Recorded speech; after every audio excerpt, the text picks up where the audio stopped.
కోనసీమ జిల్లాలో వరద ముంపు సహాయ చర్యలు అందించడానికి ప్రభుత్వ యంత్రాంగం మొత్తం కూడా సిద్ధంగా ఉందని కొత్తపేట ఆర్టీఓ సత్యనారాయణ తెలిపారు. నియోజకవర్గంలోని లోతట్టు ప్రాంతాలను సందర్శించారు. చాలా గ్రామాలకు రాకపోకలు ఆగిపోయాయని, పడవల ద్వారా వారి ఇళ్లకు చేరుస్తున్నామని అన్నారు. అయితే రైతులకు సంబంధించి నష్టపరిహారాన్ని అంచనా వేసేందుకు సిబ్బంది కూడా సిద్ధంగా ఉన్నట్లుగా తెలిపారు. ఏదైనా అత్యవసరమైతే ప్రభుత్వం ఏర్పాటు చేసిన కాల్ సెంటర్స్ కు ఫోన్ చేయాలని కోరారు. మరిన్ని డీటెయిల్స్ మా ప్రతినిధి రాజేష్ అందిస్తారు. గడిచిన వారం 10 రోజులుగా కోనసీమలోని చాలా లంక గ్రామాలు ఇంకా ముంపులోనే ఉన్నాయి. అయితే వాళ్ళని అక్కడ గ్రామస్తులను ముంపువతులు కానీ ఎటువంటి ఆందోళన చెందాల్సిన అవసరం లేదని చెప్పి అధికార యంత్రాంగం మాత్రం వాళ్ళకు ధైర్యం చెప్పే ప్రయత్నం చేస్తుంది. ప్రస్తుతం మనతో కోనసీమ ఆర్డీఓ జీవీవి సత్యనారాయణ గారు ఉన్నారు. ఆయన అడిగి మరిన్ని వివరాలు తెలుసుకునే ప్రయత్నం చేద్దాం. సార్ చెప్పండి, ఏంటి వరద ముంపు ఎలా ఉంది, బాధితులకు మీరు ఇస్తున్న భరోసా ఏంటి? మనకి ఈ గోదావరి ఫ్లడ్ వల్ల ఈ నెల 18 నుంచి మనకి గోదావరి ఫ్లడ్ రావడం జరిగింది.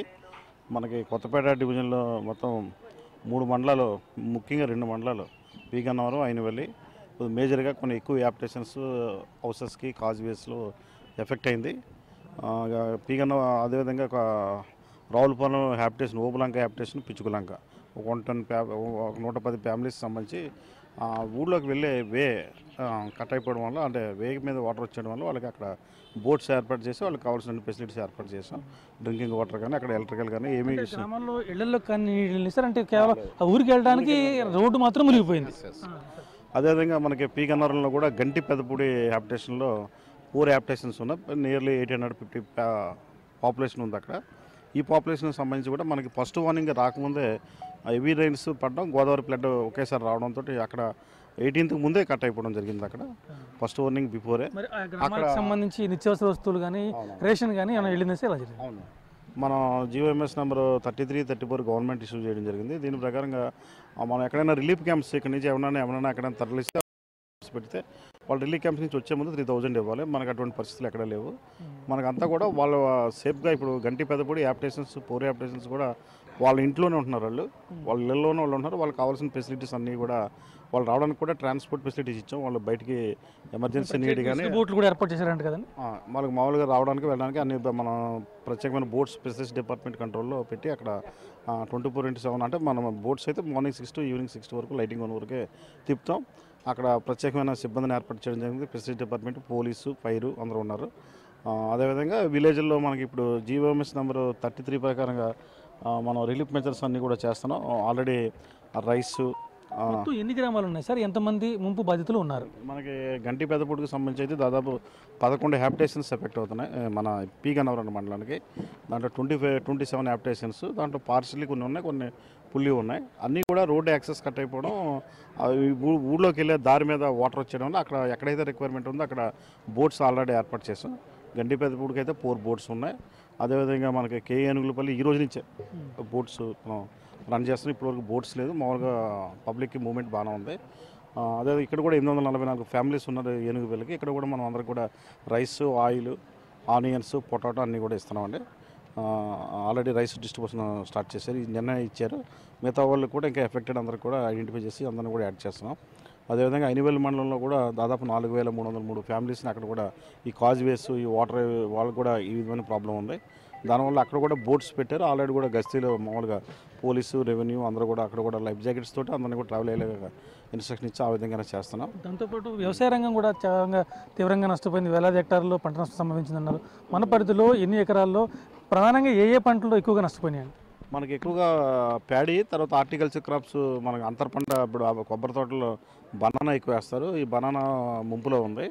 ఇంకా హార్టికల్చర్ క్రాప్స్ అంటే కూరగాయ మొక్కలు, కూరగాయలు ఇవన్నీ ఇలాంటివి ఉన్నాయి. మనకి ఆకుకూరలు ఇలాంటివి ఉన్నాయి. బనానా అంటే కొంచెం వరద ముంపు తగ్గితే కొంచెం మళ్ళీ కోలుకునే అవకాశం ఉంటుంది.